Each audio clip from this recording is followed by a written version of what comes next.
I was touring myself into the ground. I was dealing with a lot of mental issues that I just kind of brushed under the rug and never really dealt with. So being forced to face those things definitely was the best thing that ever happened to me. I'm Adam, and this is a podcast about you and your journey in music and how you got to where you are today. Awesome, Adam. Thank you so much. Of course, man. I'm in somewhere in California on the ocean, so it's not a bad way to spend a day off, before going back to When We Were Young Fest. Yeah, that's exciting, man. That looked crazy. Oh, the festival? Yeah. Yeah. It was pretty crazy, that's for sure. I know. I saw that lineup and I was just like shocked. It just took me back to high school. I mean, yeah. I'm from San Diego, so I know the area pretty well, like where you're at, or at least on the coastline. Now I'm in Nashville, but okay. What do you think about Nashville? I love it here. It's cool. Amazing. Yeah. What's crazy is I did see that I've known that you've done songs with like Matty Mullins and Memphis May Fire. Yep. And he's a neighbor of mine, which is so crazy. Cool. Yeah. Dude, that's awesome. Yeah, he's a good guy. Yeah. So that's awesome. Well, I'm excited to chat with you. First off, where were you born and raised? Oregon. Yep. Cool. Southern Oregon is where I was born and raised. Spent probably the last bit of my high school career in a town called Whitehall, Michigan, which is about 45 minutes from Grand Rapids, Michigan. Okay. And then I ended up moving back to Oregon and getting married, and that's kind of where I've been ever since. Have family that helps and stuff there, so it makes sense to be in that area for now. And then I think when my middle stepson graduates, which should be in like 2 years, we're thinking about relocating to like the East Coast or something, I think. Very, very cool, man. That's awesome. So you said you moved to Michigan in high school, towards the end of your high school years? Yeah, like sophomore, junior, senior. Well, how did you get into music? Music was introduced to me based on just like hanging out with my friends that were into skateboarding, and I think that it kind of just went hand in hand. So I got introduced to a lot of pop punk and punk rock stuff through them. Before that, I listened to like, Linkin Park and new metal rock, and then mostly hip hop. So I owe it all to like my skateboard punk friends that got me. I love that. That's how I got into music too, is just the old skate videos, the songs, at least, like the soundtracks to some of those videos were so good. Yes, 100%. Amazing. Well, obviously you have an incredible voice. When did you realize you could sing? There's videos of me as a little kid singing Kokomo by the Beach Boys. That's awesome. My family would pay me in candy and sometimes cash to sing and perform. So that's when I started kind of like getting into singing, but I think like not really taken seriously until probably like the same years I'm talking about with high school, when I was like singing along to Taking Back Sunday and stuff like that. Rad. And were you in chorus or anything like that, or is it just like you had this natural ability and your parents would support that? Like a low choir singer. I was just kind of in the background. Interesting. Yeah.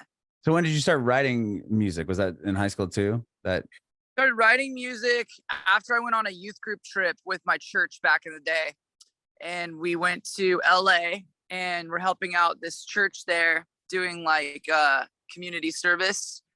And one of the pastors there was like probably in his early 20s and could like freestyle rap. Okay. And all of the girls in my youth group thought he was just like the most amazing thing. So I remember I remember praying that night in the room, and I said, "Dear God, if you could just give me the ability to rap so I could get a girlfriend, I would be so stoked."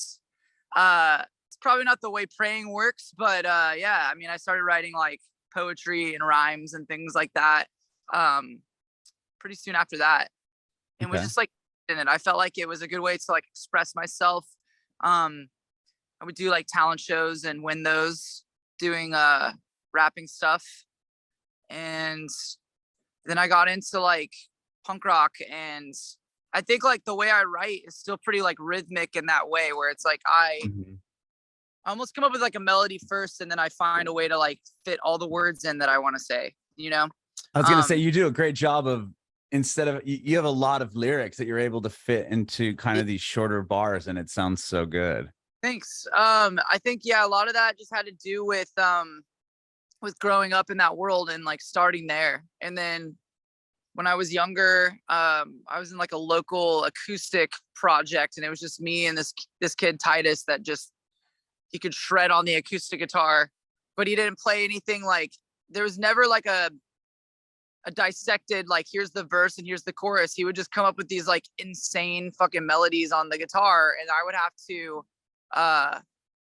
figure out a way to make it a verse and make it a chorus. So that was like an interesting way for me to like sort through that as well. Oh, okay. I think I mean, I saw some videos of that early on, and I was just like, I couldn't believe how, I mean, obviously you're really talented and incredible now, but like even watching, I found this video of you have like a candle and you're singing, and I was just like, my, like I got like the chills. I was like, damn, like his voice even then was so good. That song's really good. Running Never Helped Anyone. I love that, man. Like that's the project I was talking about, Closer to Closure. Yeah, it's really good, man. So tell me about joining, because Sleeping with Sirens was going, right? And you jumped in obviously before the first record came out, or were you there in the very was a project created by a guitar player that was in a band called Broadway out of Florida. Mm-hmm. And the story I know is that the guitar player from Broadway was kicked out of Broadway and started Sleeping with Sirens almost as like a FU to that band. Got it. Found me on MySpace and asked me to come out to Florida.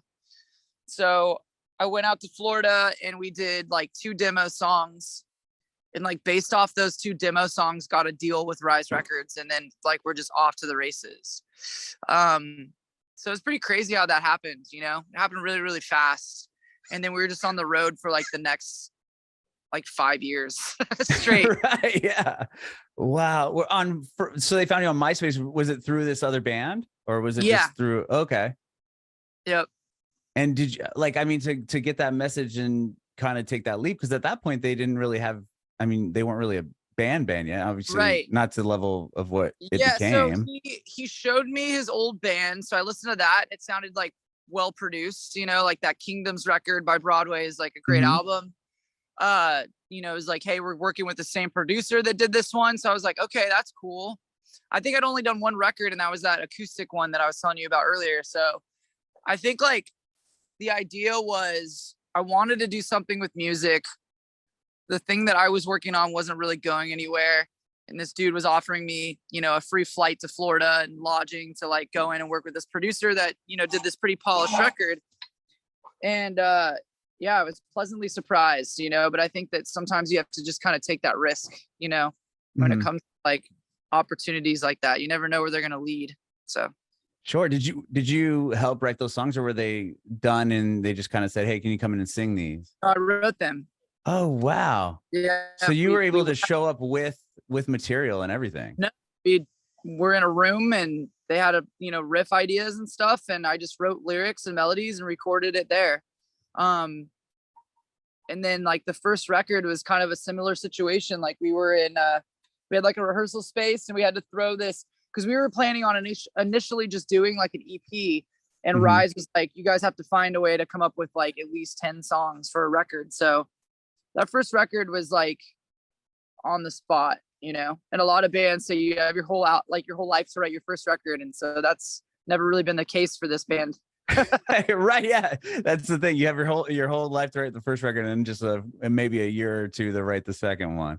Yeah. But yeah, wow. So in the beginning, you were like, okay, did you have 5 or 6 songs ready for the EP? And they said, no, we need a few more, or nothing. We're just right out the gate. We had the 2 demos that we assumed were going on there, and one of the songs didn't even go on there, and they completely rewritten. So yeah, it was an interesting experience, you know.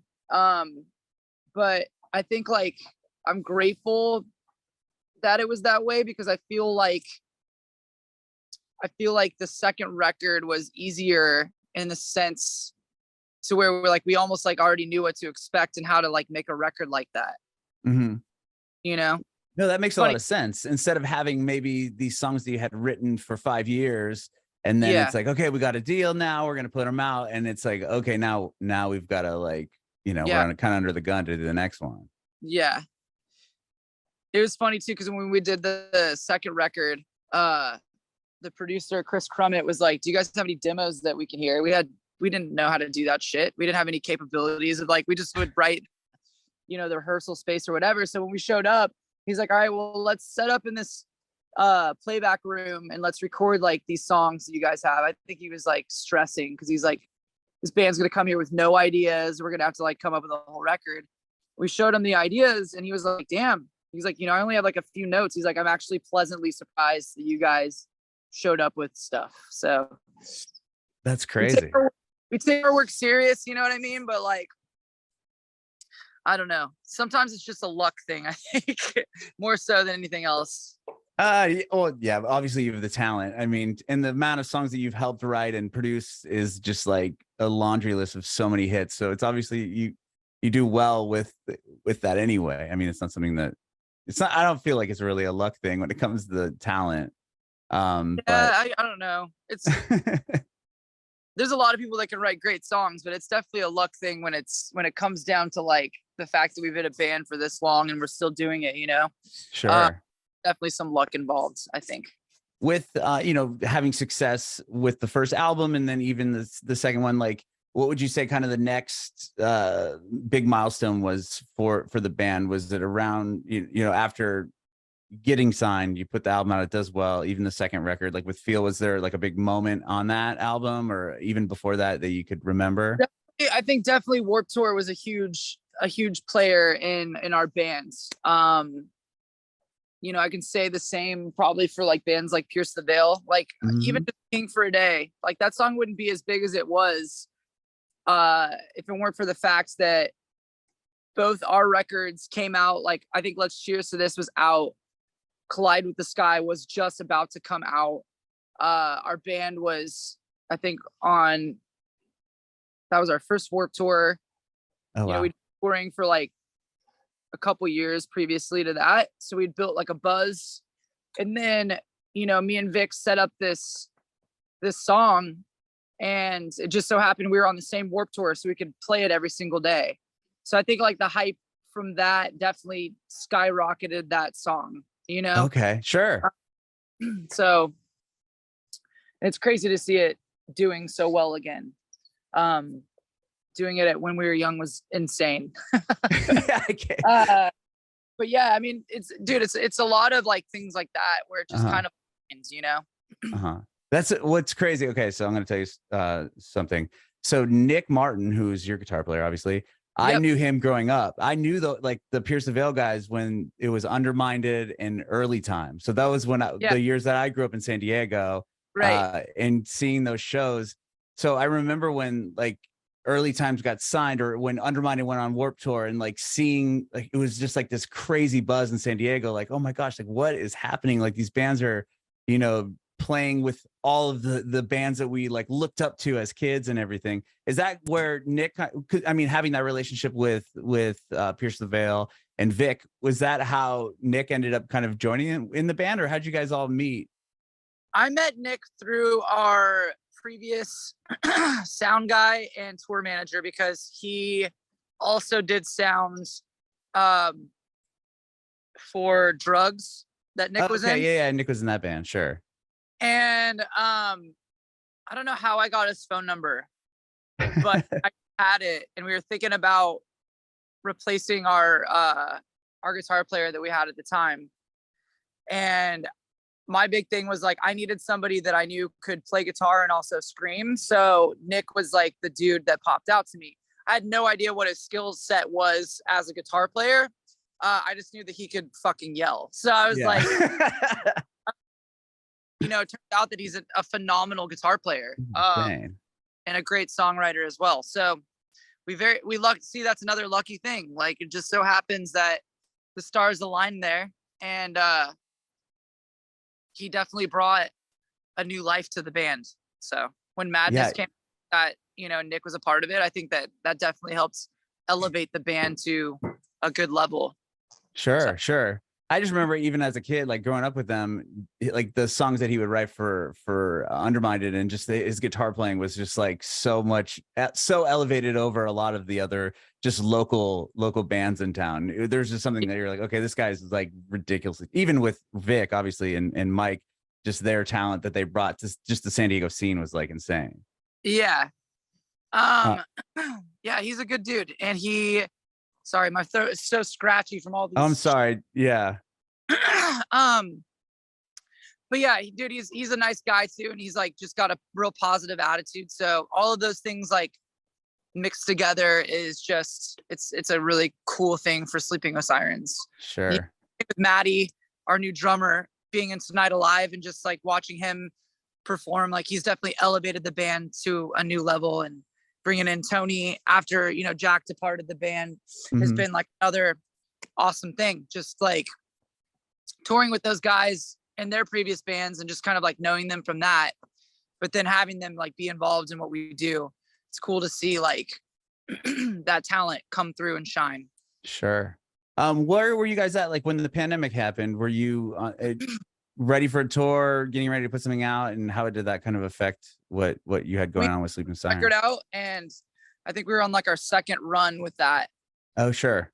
Kind of shut down, which was shitty for everyone, but a positive thing for me because I was touring myself into the ground. I was dealing with a lot of mental issues that I just kind of brushed under the rug and never really dealt with. So being forced to face those things definitely was the best thing that ever happened to me. And that's why Complete Collapse is the record that it is, because there's like a fine line between making it out the other side or burning out. And yeah, I was real close to doing the latter. So wow, like see it from that perspective was the best thing for us. And I definitely value my mental health and the mental health of the rest of the members of my bands over anything, you know, and family over anything now. Whereas like I didn't really take that into consideration before. And I've also kind of realized that this character that I play, this Kellin Quinn character, is a part of me, but it isn't all of me. And it took a long time to like realize that, you know, just because I am a singer in a band doesn't mean that that's everything that I am. So well, I mean, to be kind of not thrown into it, but like to have that success early on and just to be in a band that's been successful for such a long time, I'm sure it's easy to kind of get wrapped up in that and kind of just wanting to continue. Like I've heard like actors talk about, you know, just, is this my last role? Right. Like after this, what am I going to do? Did you kind of have that feeling when you put a record out? Like we got to keep pushing forward before it inevitably, you know, maybe it stops or. Yeah, I don't know. I think like in the grand scheme of things, what we do as human beings is all pretty silly, isn't it? Sure. Yeah. The stuff that we wake up, sorry, and do every day. I think like that was like huge for me to realize that. It's just like, dude, like at the end of the day, we're on this floating rock in outer space and I get to play music for a living and it's a pretty cool job. So I can't complain about that. Sure. But what I is that being a father and a husband is like number one for me. And all of the other shit can go away, you know? And I'm happy with everything that I've accomplished. And I'm grateful to continue to be able to like go out on stage and perform and have people that care about the songs. But yeah, I mean, life has a funny way of doing that. It's like, shit, dude, I used to be in an acoustic local band. I was going to hair school. I thought I was gonna be a hairstylist and, you know, I would do music on the side and here I am. So it's like, we go through these chapters in our lives. And I think that we have to just be unafraid to embrace whatever comes next. At what point did you start writing the new record? Like, was there a point that you're like, okay, I feel kind of good or I feel well enough to start writing, or were you writing throughout that whole process? I was writing at home and learning how to like use Logic and stuff and doing like guest vocals and things like that. It's kind of like a means to survive for a little bit. And it was cool because it opened up the idea of writing other songs that weren't Sleeping with Sirens. And in the midst of that, wrote a few songs that I think ended up working out for the band, like Family Tree and Let You Down, which initially weren't planned on being Sleeping with Sirens songs. They were just kind of like for me. And so those two songs kind of opened the door.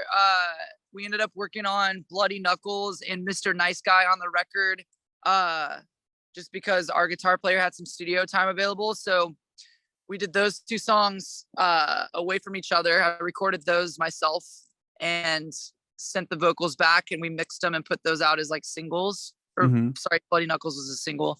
Was that an interesting process to do it that way, like kind of via, the internet file sharing? Really what I was doing during that time, so I was used to doing it. I was already doing it for other artists and shit. So I was like, well, I can just do it here instead of having to come to you. I wasn't in the mood to fly or do any of that stuff at that time. Sure. So, but yeah, and then we ended up going to Nashville, I think towards the end of the pandemic when things were starting to kind of let up, and we did a decent amount of songs there. And then this new thing I like to do is step away from like the studio space and live with the songs for a little bit and just see if I still like them. Cause there's this thing where you listen to the same song in the studio like 45 times and just by nature you start to go, oh, I like this. Right. It's like pop radio. They keep hearing it. So what I like to do now is I like to step away and listen to it like a week or two after I haven't heard it for a while and just go, yeah, okay, I still like this, or no, I don't think so, and so we ended up finishing that record in LA with Saxer, our previous record. And you talked about being in Nashville, and with Let You Down, Charlotte Sands, who I discovered later, and when she put out that record with The Main and Taking Back Sunday, and I'm like, oh my gosh, like, who is this? This song is insane.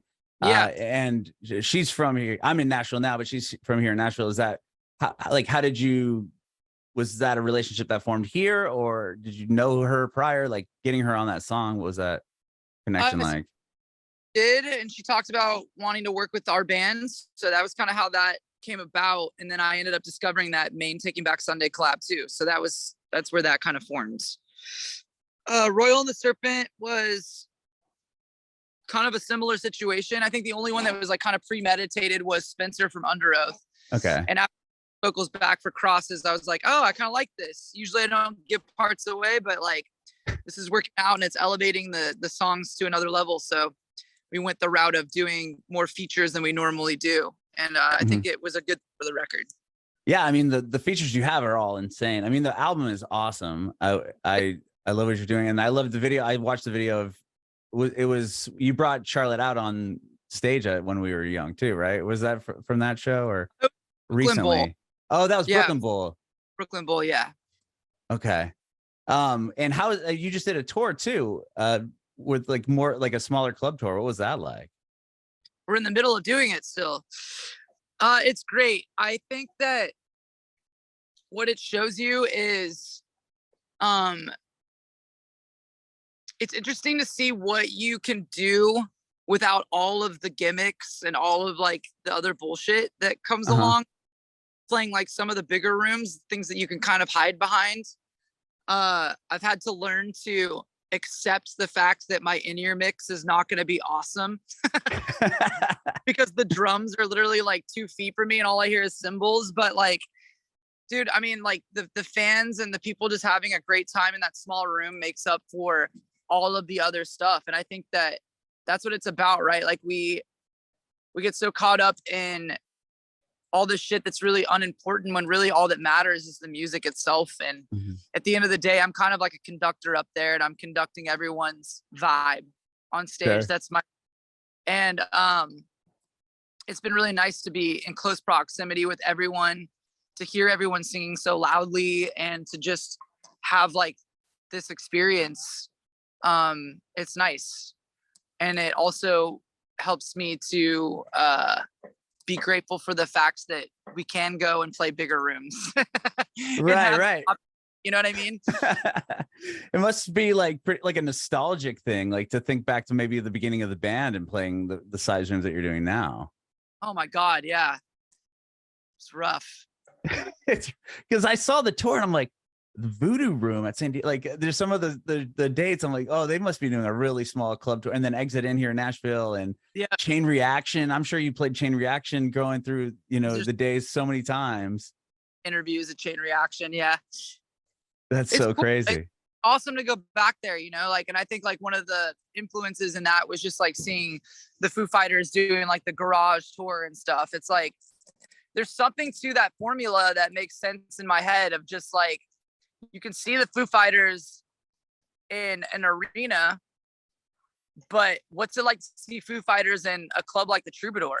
It's like kind of a rare, you know what I mean? Yeah. So there's value to that because I think that those types of shows are a different experience than playing these bigger rooms.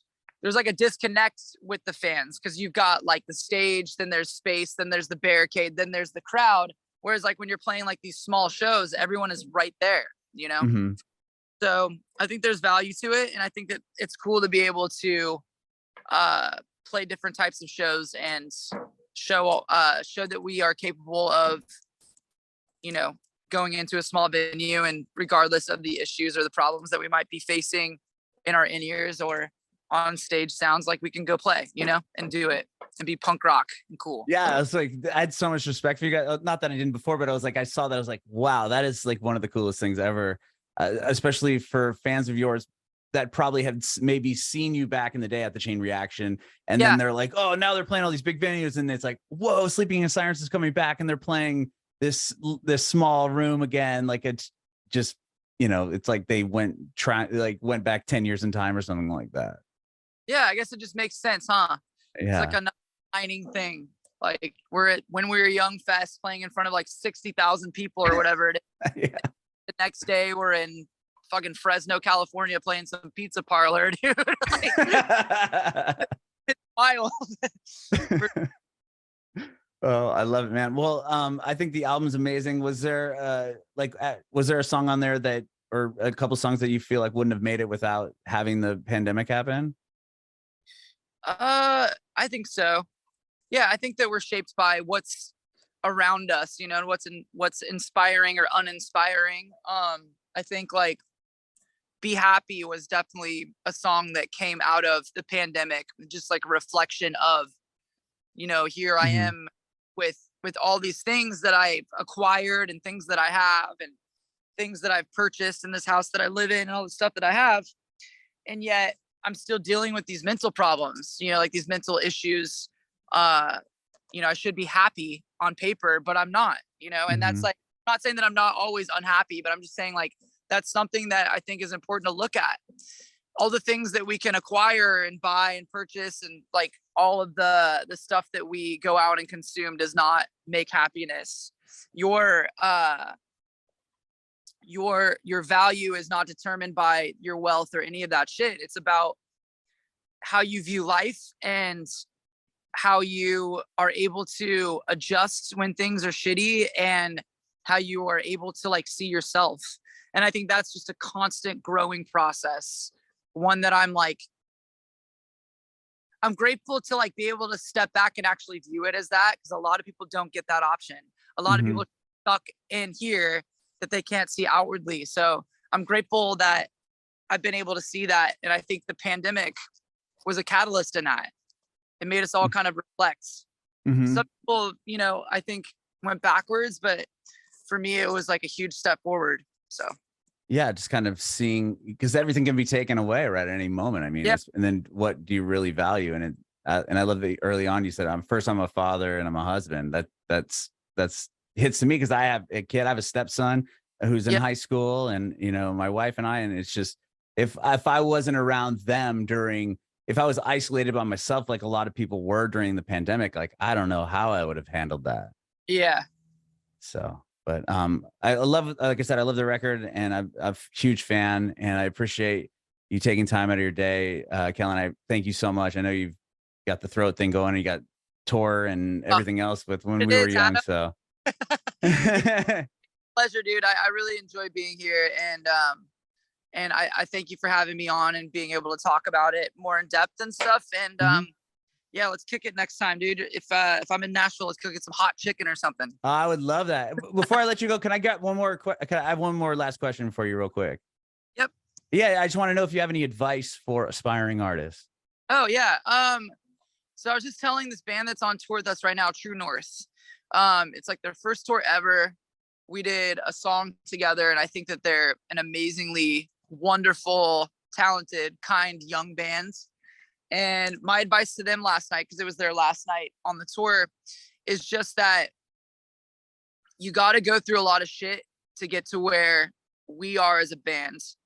And it doesn't happen like that for everyone, but I think a lot of people don't remember that our band started off in a van and trailer and really like hacking it out on the road.